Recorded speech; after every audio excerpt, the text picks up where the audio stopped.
What's going on, everybody? It's Darkstrider, and today we're playing the 1989 Sega Genesis classic, Golden Axe, the original.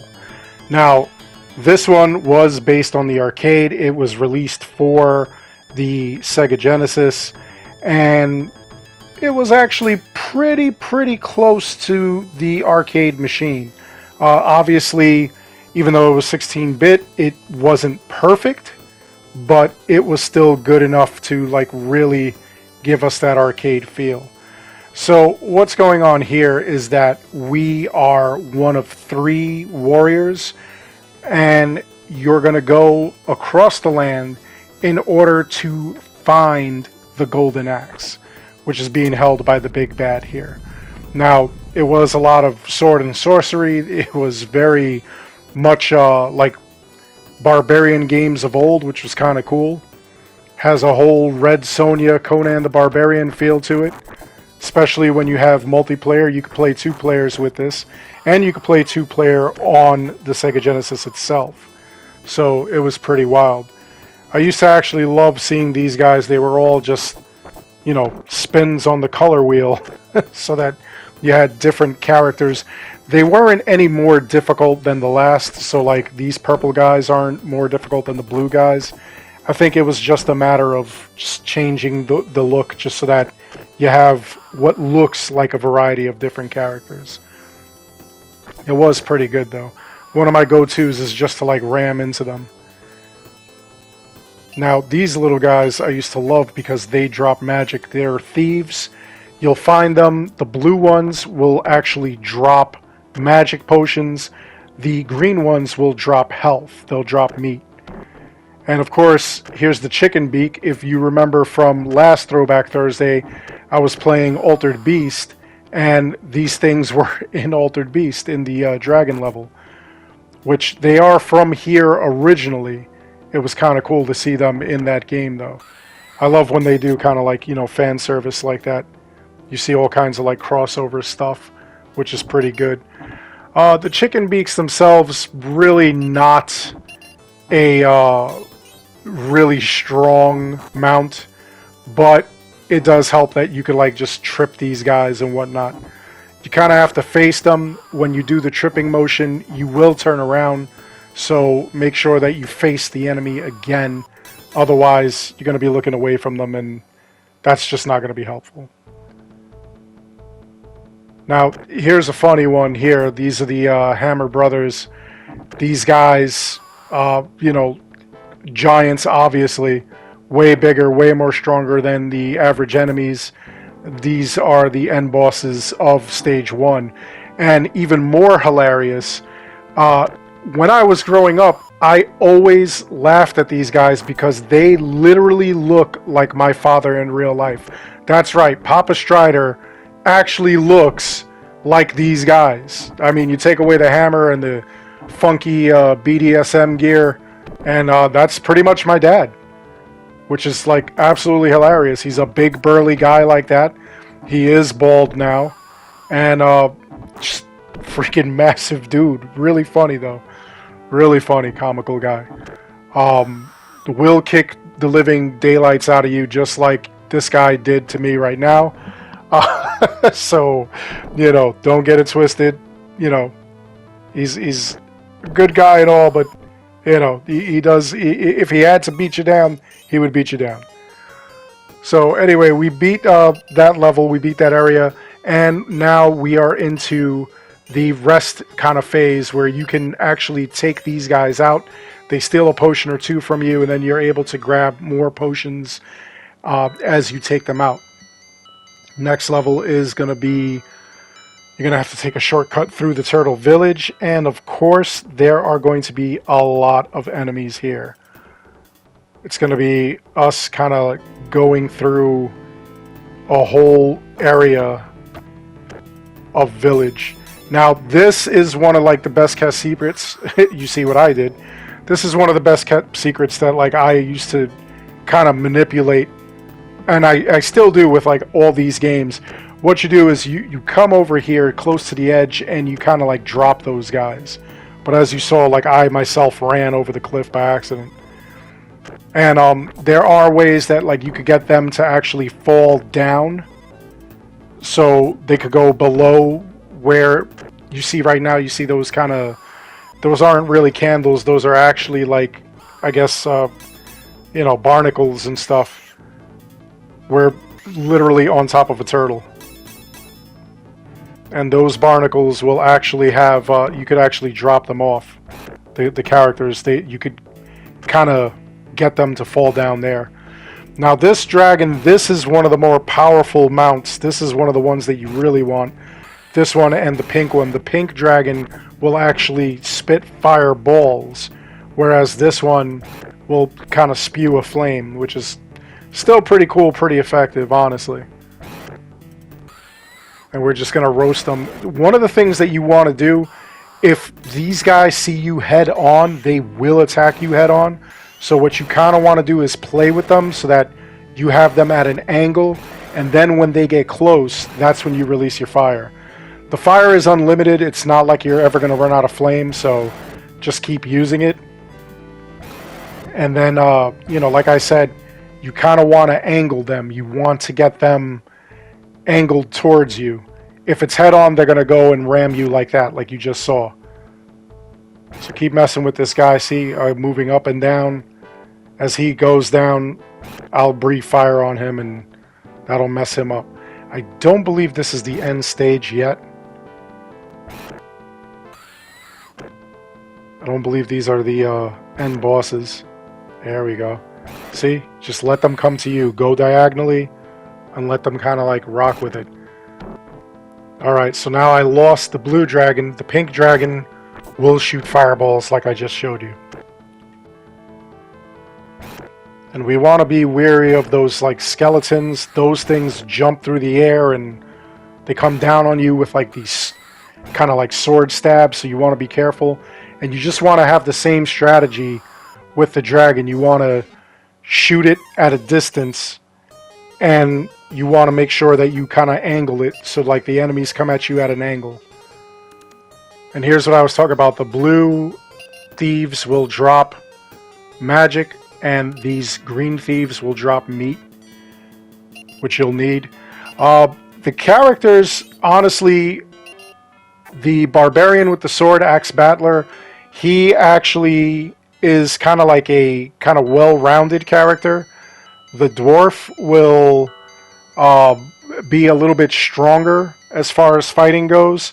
And then Tyrus Flare, the female character in this, she actually has really strong magic, so she has more magic slots.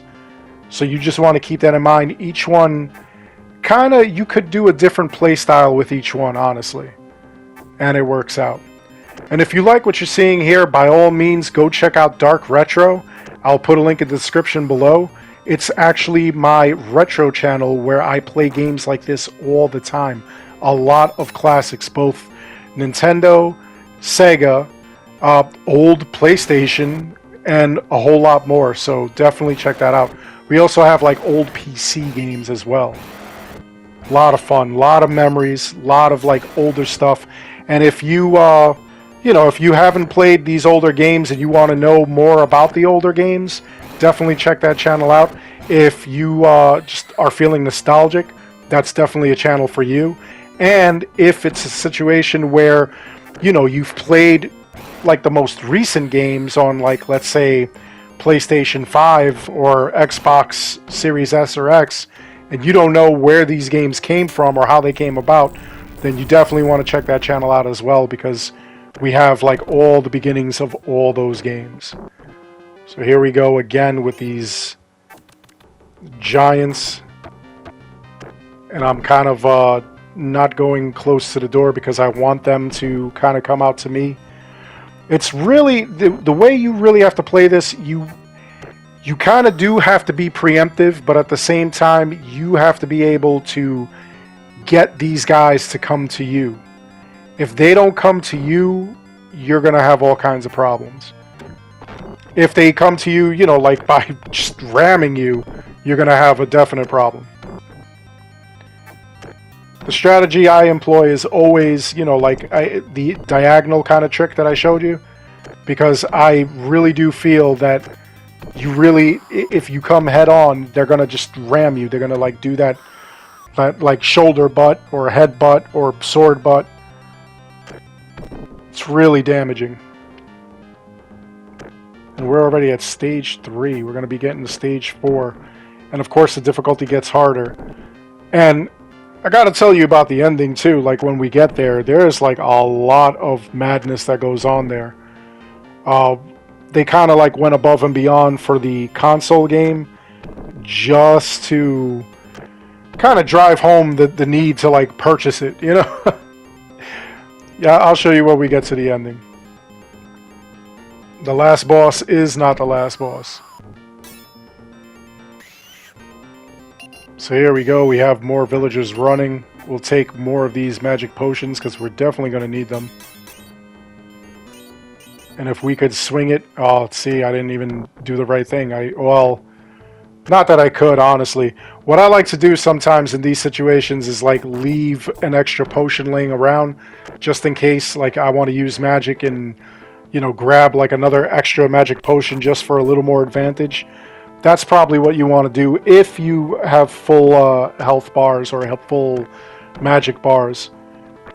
I don't like to just, you know, like randomly grab the magic for like no reason.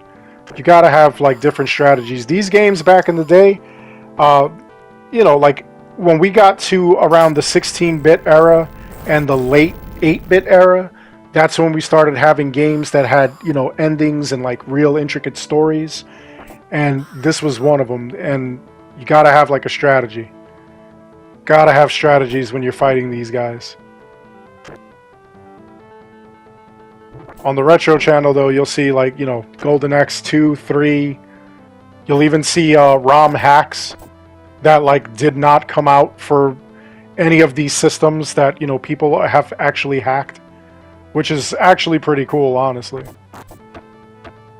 ROM hacks are always fun because it's kind of like a reimagining, even though they're not officially licensed. You know, they do have a bunch of like different games that fans have created that they've hacked and made, and it's pretty wild. Some of these people are pretty talented. So here we are again resting, and this time we'll get like 2 pieces of meat there. So now we're at full health going into the next level, and we've at least got some magic going.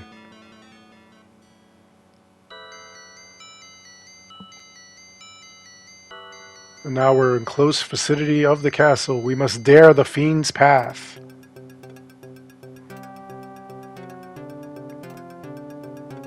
So this one was pretty wild. I actually thought that like a lot of these older games were very imaginative, honestly. You know, some of them were like really quick, some of them were like really long. Back in the day, a long game was a 60-hour game. I think that by today's standards, that's pretty much nothing. A 60-hour game is like, you know, a week or a weekend or something. It's not even like a something that, you know, like people will like freak out over. Like right now we have games that, you know, it's like some of us have like 600 plus hours in game.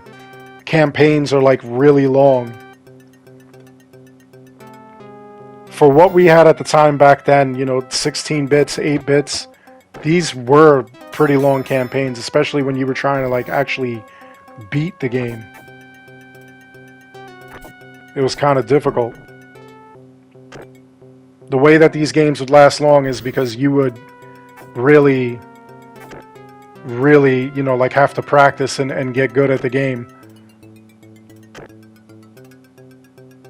Some games people found impossible, some games, you know, like were like a lot easier.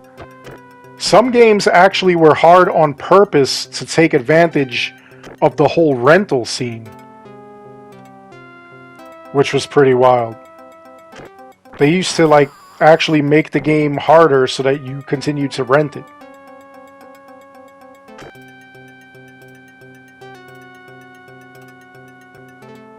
Over on the retro channel also you'll find like, you know, like little historical videos that I do, you know, talk about the history of certain games, of certain franchises, systems, gaming, things like that.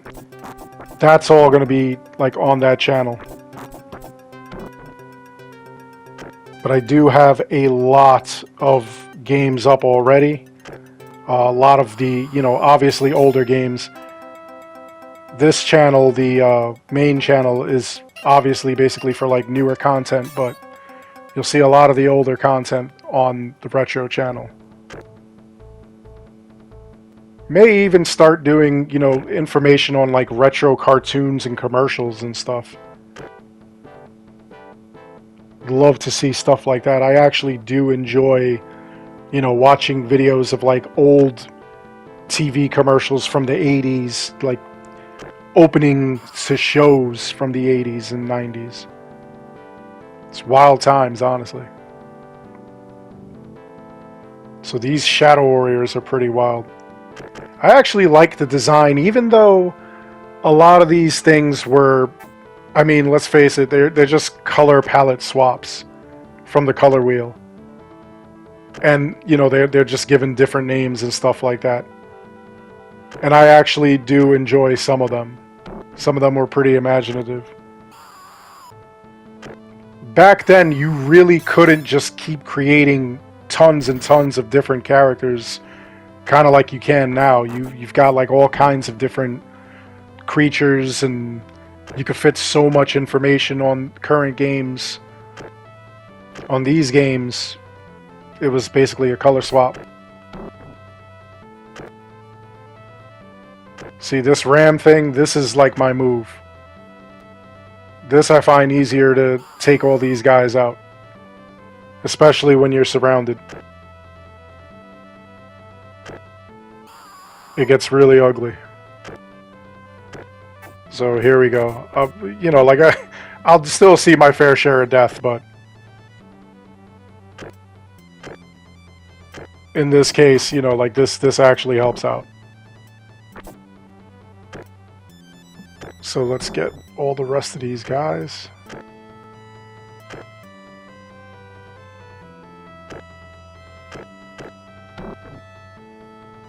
They just keep popping up. Like right out of the ground and whatnot. I really did enjoy this game, not gonna lie. Okay, so here we go. We're back with our friends here. We're gonna knock them out. Get some health, get some potions. So that we go into the next level rocking it. Don't really have to take this guy out, but it's just quicker to take the guy out. You get directly to where you gotta go.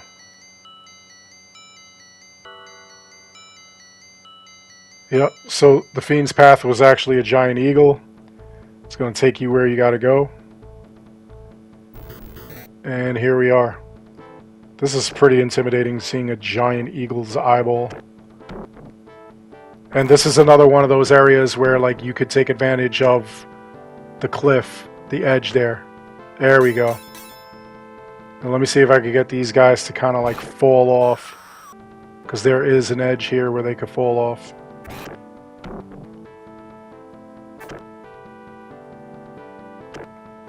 Oh. Really tough. Like, this is why I say don't fight them head on. Fighting them head on is one of the worst things ever. You definitely want them. Here we go. See? You just stand there and they just drop. The AI back in the day was like so dumb. But at the same time, it was so much fun. Because that's just what it used to do. It just used to do dumb things. So like it would always try to get to you. So if you were angled and you were heading kind of like downwards like that, they would try to like go towards you and they would just fall off the cliff. They would just drop. So it just made the game easier. And then, of course, there's no point system in this game. So it really didn't matter whether or not you took out the enemy or not. What mattered was that the enemy was no longer there. So that way it would give you the screen so that you could go further. You could continue your battle and you didn't have to worry about anything.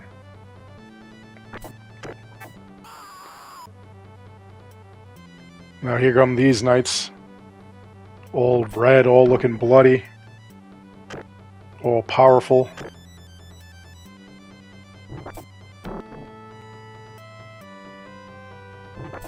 I actually miss these sorts of games because these were really wild back in the day. These were absolutely amazing. And then, of course, you know, like, we've got kind of like continuations of these games now that are, you know, obviously more advanced, but like, you don't know where the story came from. Like, there's the Golden Axe Rider game, in which it relies heavily on like the beasts of Golden Axe, the mounts. And, you know, some people just thought it was its own game. Some people didn't even know that there was a game prior to that. Even Assassin's Creed, which my channel is known for, that started out as Prince of Persia. The original Assassin's Creed game was supposed to be a remake of the original Prince of Persia. It never came to fruition. They kind of figured this really is walking away from the original Prince of Persia, so they decided to make it its own game, and thus Assassin's Creed was born. And there are a lot of stories like that. It's like Resident Evil. The original Resident Evil came out on the original PlayStation, and when they went to make the sequel to Resident Evil, it did not look like Resident Evil. It looked like something else entirely, and that game became Devil May Cry. So, look at how these things are connected. And this is what I'm talking about. If you go to my retro channel, these are things you will see. These are things you will find out. I'm going to do like lots of commentary on them. You guys have been asking for commentary on these games. I started the retro channel with no commentary. But, you know, you guys, you wanted to see more interesting stuff. You wanted the commentary because you feel like that's more interesting content, which I have to agree. So here we are. We're almost at the end. Stage 6 here. And we're getting beat down, and there's my dad laughing at me. He really would laugh at me if I just got knocked down like that, too. My dad was old school. You know, you got a cut and everything. You got a boo-boo. You didn't freaking cry. You didn't put a Band-Aid on it. You rubbed some dirt in it, and you walked it off. That's what you did. You know? Your arm could be freaking halfway gone, and as long as you rubbed some dirt in it and walked it off, you're fine. A lot of you who have been with this channel since the beginning, you know that I'm missing my ring finger on my left hand, which I lost in a machine accident when I used to work. And, you know, when my father found out about that, he asked, you know, did I rub some dirt in it and walked it off? I said, well, no, I fainted. Then when I woke up and I realized it was gone, I rubbed some dirt in it and I walked it off. So, you know, and honestly, he wasn't a bad dad. He was a pretty good dad. He's a pretty funny guy, honestly. Like, I'm talking so much crap about him right now, but like, he really was a great guy. He still is a great guy. He's a funny guy. Very humorous man. Very good dad. Very good grandfather. You know, even my son, Little Strider, loves him. Thinks he's just wild. Here we go. It's down to me and my dad here. And he's laughing at me because he just bounced me off the wall there. Clubbered me with the freaking hammer. Yeah, see, this is the strategy that I employ. Some people won't employ that strategy. And honestly, you don't even have to employ that strategy. What you could do is just wait till he comes to you diagonally and then start attacking him. For some reason, I just feel safer like ramming him for some reason. I don't know why. I feel like that does more damage, but, you know, like, I could be wrong. This is just, you know, like the play style that I was used to. It's kind of like Double Dragon. When I was in the arcade playing Double Dragon, I could actually beat the entire game just by doing the elbow smash. So here is the final boss. This is the boss that you would find in the arcade. And he is the wielder of the Golden Axe.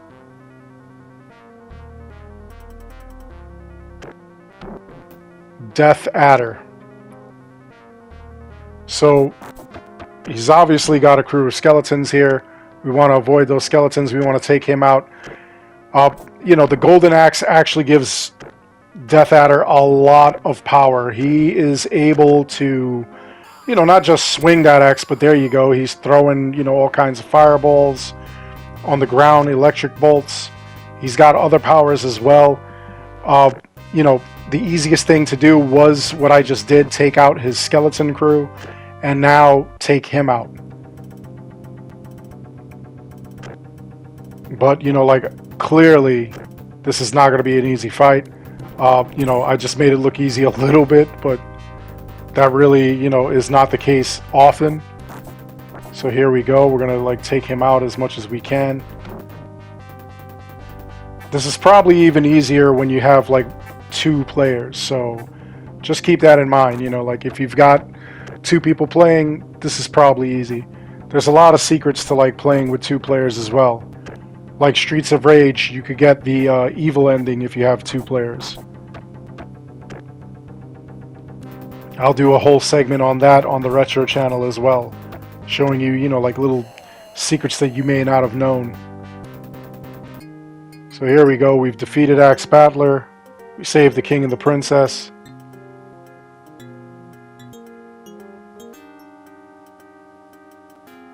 "16-bit magic."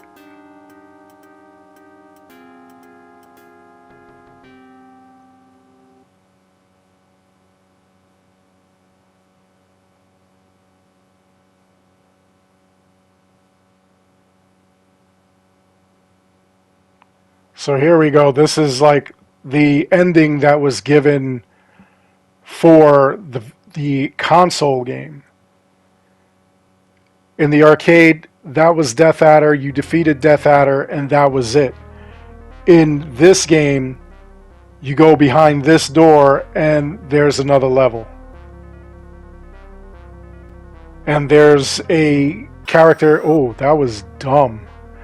There's a character here who was supposed to be giving Death Adder orders, which is pretty wild.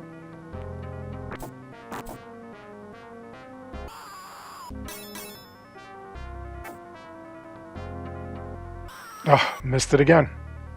There we go. See, now here we go with the, look at this. You see how they just fall? I love that. That's how you make use of that. That is like such a cheat. It's ridiculous. So we'll get these characters. Look at that. Just throw them. But the thing is, you got to be careful because you too can be thrown if you're not careful.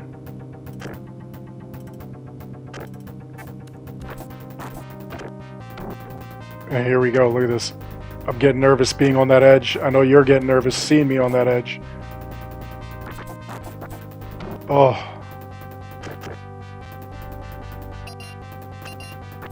Oh no, it's raining my potions into the freaking ravine there, into the hole. So bad. Oh, I can't even go any further. I have to actually take this guy out before I can move further. Oh, here goes some more guys. Look at this. That works for me. Yeah, buddy. Now, what's really weird is the statues. Like, you see those jade statues? Some of them come to life, some of them don't. I think it would have been cool if we would have got the other statues as, like, characters. I think that would have been awesome. Look at this. There we go. See, I make use of that thing. It makes short work of the enemies. You know, you just toss them into that hole. And that's it. Same thing with these guys. You just got to be careful because, like I said, they get close enough, they're going to throw you in there too. So here we go. Goodbye. That just saved me a whole lot of time.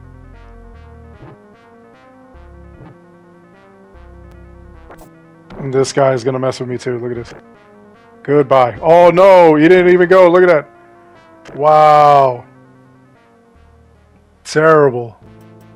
Terrible. Alright, and here's the last stage. That is the big bad. That is the boss right there.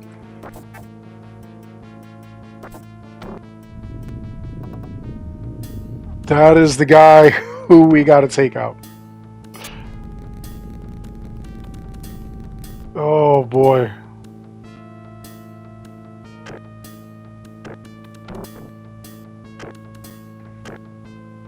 There we go. We'll take out the skeletons as well. We'll take them out.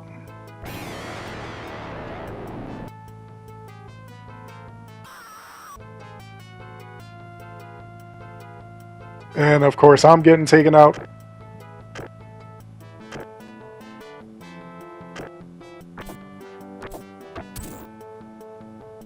Holy crap.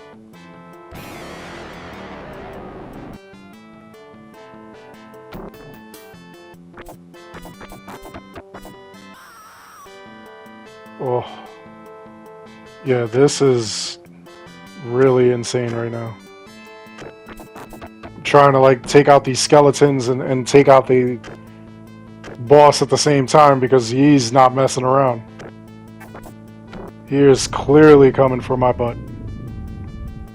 Look at that. And this guy has more power because he has all the powers that, like, all the players have. He's able to throw these kind of like fireballs. He's able to do like the rock slide. He's able to have the dragon head swoop in that Tyrus Flare has. This guy he is just a beast. And it was placed here just to, obviously to, you know, give you like more challenge. And I mean, it absolutely delivers. Golden Axe was always kind of classic. Later on in Golden Axe 2, they added like, you know, an arena. They kind of like started trying to innovate, not just, you know, like give you a remake of like a console game or anything, or an arcade game. They kind of went all in on the console, and I'm kind of happy they did. Yeah, look at this guy's electric bolts. They go across the ground and then come right back to him. Deadly. Really wild. Look at this. I'm trying to get these skeletons because obviously the skeletons do not help me. They clearly help him. But they really are a distraction from like the actual fight that I have to get into here.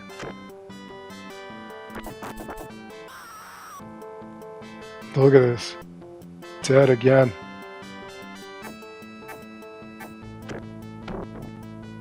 This is just, it's kind of crazy. Like, I like that one skeleton just left the area, but this other skeleton is not having it. This other skeleton wanted to be all up in my business. So here we go. Take that guy out, take that guy.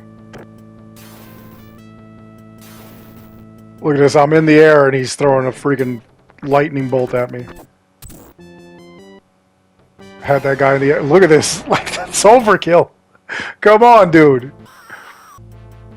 Damn, man. You could have cut me any slack, huh? He was not having it. Look at this, and then I get bounced off.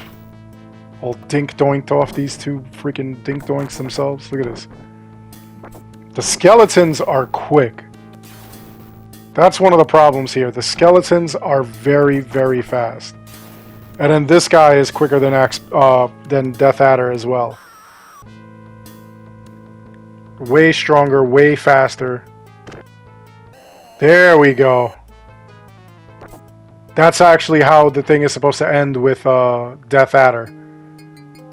It's supposed to pierce his chest and that's how Death Adder dies. And then this is the actual ending that you see when you defeat Death Adder. In the arcade, at least.